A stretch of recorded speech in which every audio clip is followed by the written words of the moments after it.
welcome back to our very own station of Technomaths 24/7, and we are again with our economics video, and this is the part 2nd of our economics chapter number 1, Indian economy at the eve of independence. In our previous video we have learned about the pre-colonial rule, and we have also studied that what is colonial rule, stagnant economy and agrarian economy.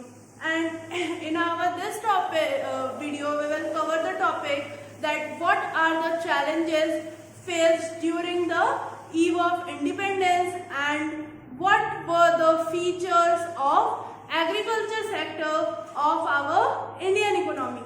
So our first topic is challenges faced by Indian economy. So the challenges were, first of all, low productivity in agriculture sector.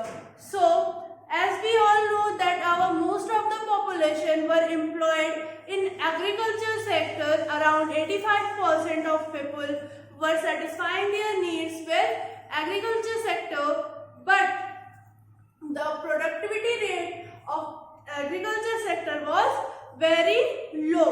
हमारे agriculture sector का जो productivity rate था वो बहुत ही कम था, क्योंकि उसमें कोई भी इन्वेस्टमेंट नहीं थी, कोई कैपिटल गुड्स नहीं थे, और लैंड उस टाइम जो हमारे लेबर्स थे, फार्मर्स थे, वो क्या करते थे, वो फर्टिलाइजर्स का यूज नहीं करते थे। इसीलिए हमारी जो एग्रीकल्चर की प्रोडक्टिविटी रेट थी वो डे बाय डे डाउन होती जा रही थी। Next, low level of industrialisation. So हम जो ब्रिटिशर्स थे, हम ये जानते हैं कि उस टाइम हमारे पास ब्रिटिशर्स का रूल था, तो जो ब्रिटिशर्स थे वो कोई भी इंडस्ट्रियलाइजेशन इंडिया में नहीं करना चाहते थे, क्योंकि अगर इंडिया में इंडस्ट्री सेटअप होंगी तो इंडिया क्या करेगा, इंडिया भी फाइनल गुड्स मैन्युफैक्चर कर सकेगा। लेकिन ब्रिटिशर सिर्फ यही चाहते थे कि इंडिया जो है वो सिर्फ और सिर्फ रॉ मटेरियल का सप्लायर बन के रह जाए, वो फिनिश्ड गुड ना बना पाए। इसी वजह से यहाँ पे हमारे पास बहुत ही कम इंडस्ट्रीज थी। इस वजह से ये हमारा क्या हुआ, लो लेवल ऑफ इंडस्ट्रियलाइजेशन, यानी कि कोई भी इंडस्ट्रियलाइजेशन नहीं होता था। Then draining of Indian wealth.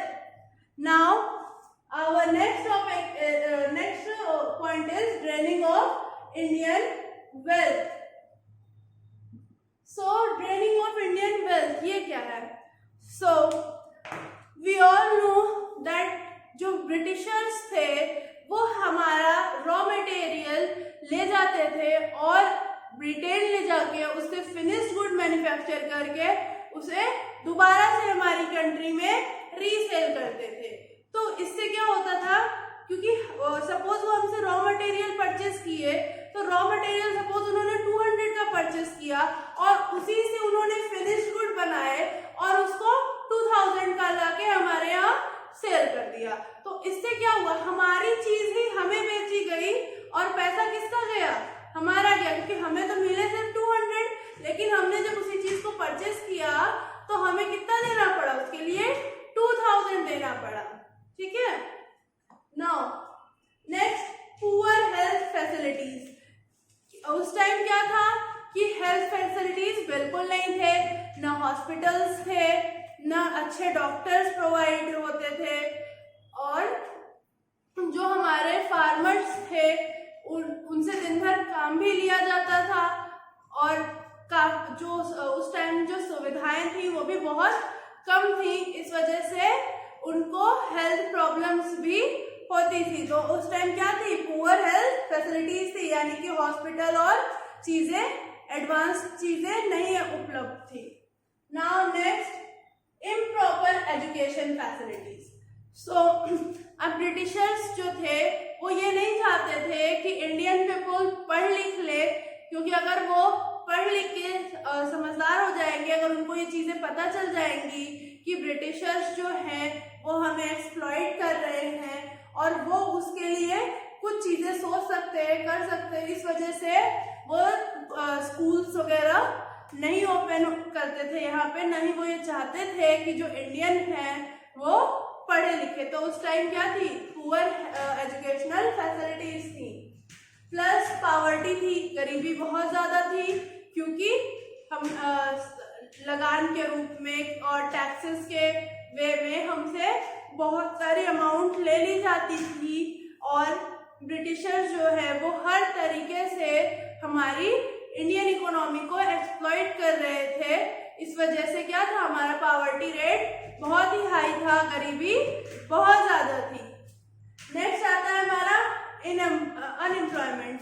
तो क्या थे उस टाइम पे, बेरोजगारी भी बहुत ज्यादा थी, क्योंकि जब इंडियन आए तो उन्होंने क्या किया, हमारी जो इंडस्ट्रीज थी जैसे हैंडीक्राफ्ट इंडस्ट्रीज थी और जो चीजें थी उसको वो धीरे धीरे कम करते गए और उन्होंने ऐसी ऐसी चीजें की जिसकी वजह से उन लोगों को इतना नुकसान हुआ कि उन्होंने इंडस्ट्रीज छोड़ के फार्मिंग में ही आने का बेहतर सोचा, क्योंकि उनके पास कोई काम नहीं होता था, उनको इतना लॉस हो रहा था कि उनके पास नौकरी छोड़ के फार्मिंग में ही आना एक बेटर ऑप्शन था। और हमारे जो ब्रिटिशर्स थे वो ये चाहते थे कि इंडियन सिर्फ फार्मिंग ही करें, क्योंकि वो उनसे कैश क्रॉप्स ग्रो करवाना चाहते थे। कैश क्रॉप्स हम जानते हैं क्या होते हैं, कैश क्रॉप्स वो होते हैं जिस क्रॉप्स को बहुत ही इजीली कन्वर्ट कर लिया जाए पैसे में।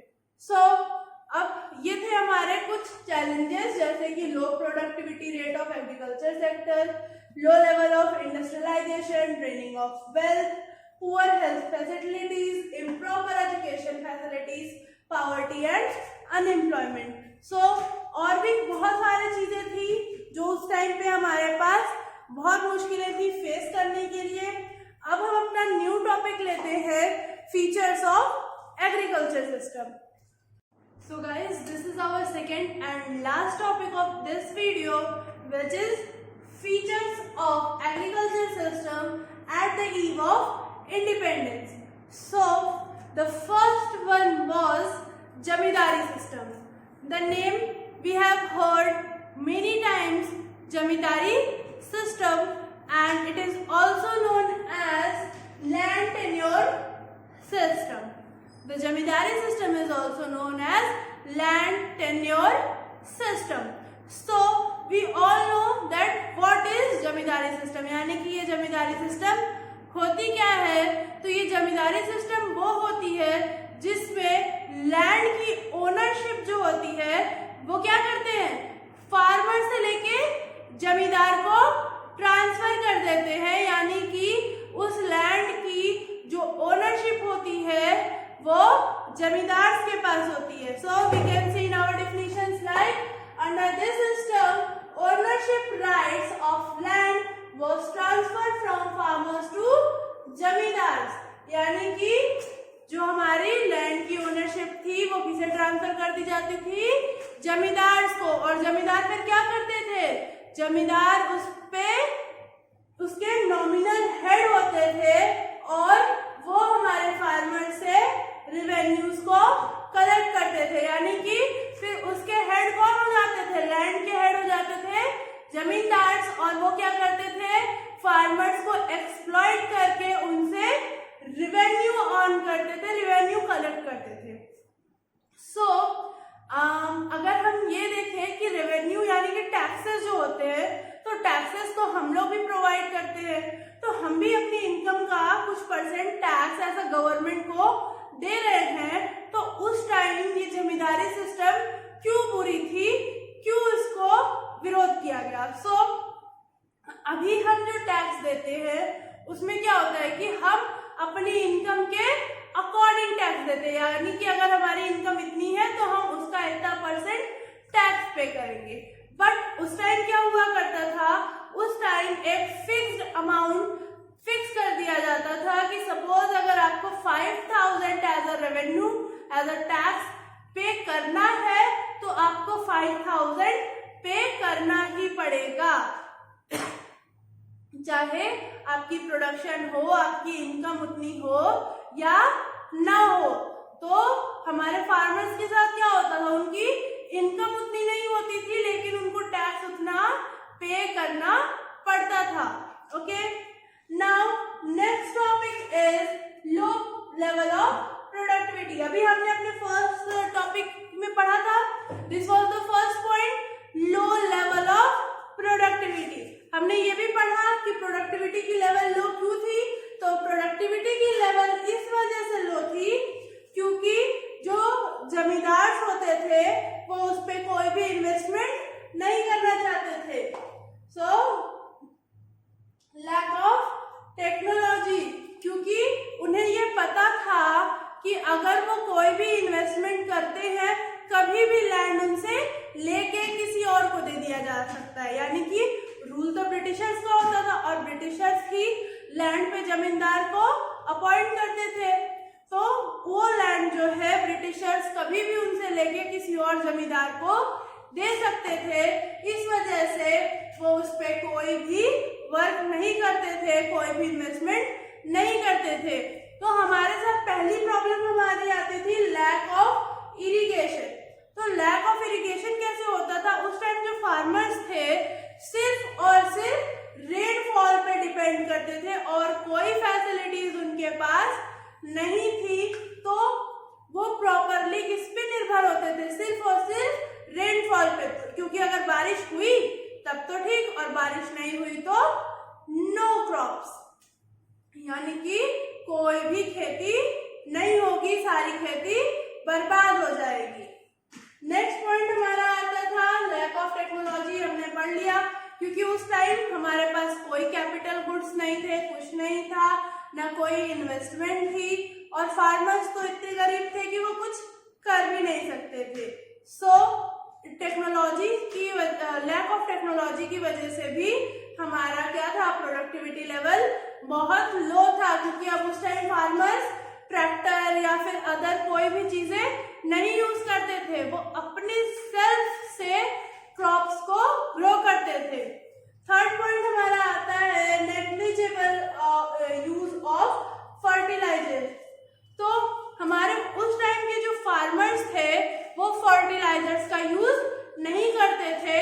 क्यों? क्योंकि उनका मानना यह था कि अगर हम फर्टिलाइजर्स को यूज करेंगे तो क्या होगा, हमारे जो क्रॉप्स हैं वो मतलब उसकी जो विटामिन्स है वो कम हो जाएंगे, उसके जो पौष्टिक चीजें हैं वो कम हो जाएंगी।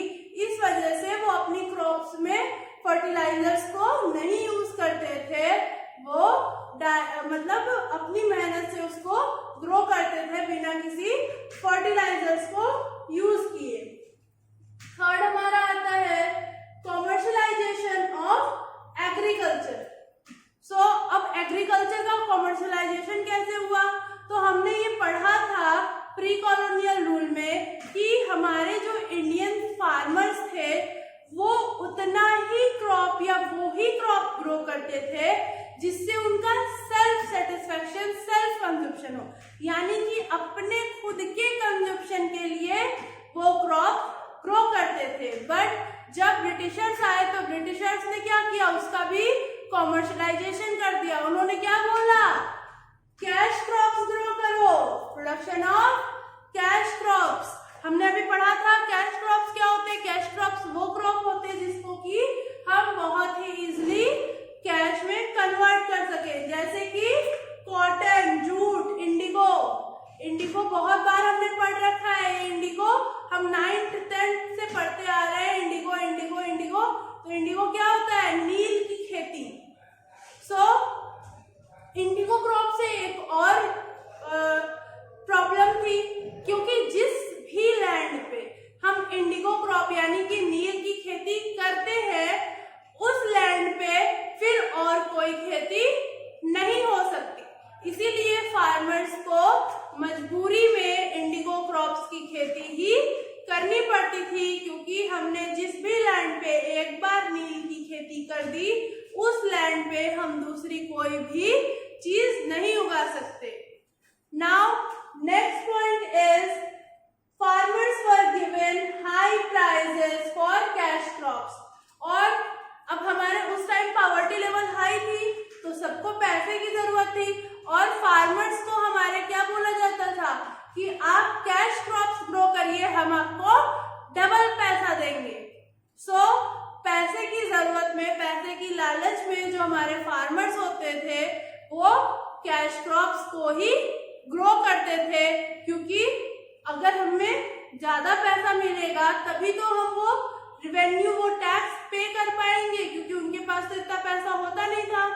तो इस वजह से उनको मजबूरी में आके कैश क्रॉप्स को ग्रो करना पड़ा। और हमारे जो ब्रिटिशर्स थे वो क्या करते थे, ब्रिटिशर्स उसे as a raw material use करते थे और रॉ मटेरियल्स को यहाँ से ब्रिटेन ले जाके वहां पे गुड्स का मैन्युफैक्चर करके फिर उसे सेल करते थे। नेक्स्ट पॉइंट हमारा आता है हाई डिग्री ऑफ अनसर्टेनिटी, यानी कि अनसर्टेनिटी हम सब जानते हैं, हमारे जितने कॉमन स्टूडेंट हैं सबको पता है कि अनसर्टेनिटी क्या होती है।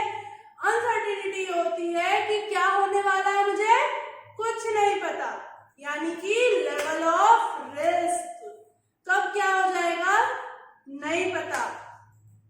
सो डिपेंडेंट ओवर रेनफॉल, अभी हमने पढ़ा था कि हमारी जो इंडियन इकोनॉमी थी वो अपने एग्रीकल्चर के लिए किस पे डिपेंड थी, रेनफॉल पे डिपेंड थी। क्यों? क्योंकि उस टाइम और कोई भी इरिगेशन फैसिलिटीज नहीं थी। आपने सबने एक फिल्म देखी होगी लगान, उसमें देखा है ढोल पीटते हुए लोग बारिश को बुलाते हैं। सो अगर उनके पास कोई भी टेक्नोलॉजी होती तो वो ढोल पीट के बारिश को क्यों बुलाते। यहाँ पे क्या थे, हम टोटली रेनफॉल पे डिपेंड थे। अगर बारिश होती थी तो हमारी खेती अच्छी होती थी और बारिश नहीं होती थी तो हमारी खेती नहीं होती थी। नेक्स्ट, लैक ऑफ इन्वेस्टमेंट, अभी हमने ये भी पढ़ा कि जमींदार जो थे वो कोई भी इन्वेस्टमेंट उस लैंड पे नहीं करना चाहते थे। क्यों नहीं करना चाहते थे? क्योंकि उनको हमेशा ये डर रहता था कि कब हमसे लेके लैंड किसी और को ट्रांसफर कर दिया जाए तो हम क्यों इन्वेस्टमेंट करें। So these were all the features by which we can define the features of agriculture system at the eve of independence, and in our next video we will continue by the industrial sector, features of industrial sector and features of Indian handicraft, what was the reason of downfall of Indian handicraft and many other things. So thank you.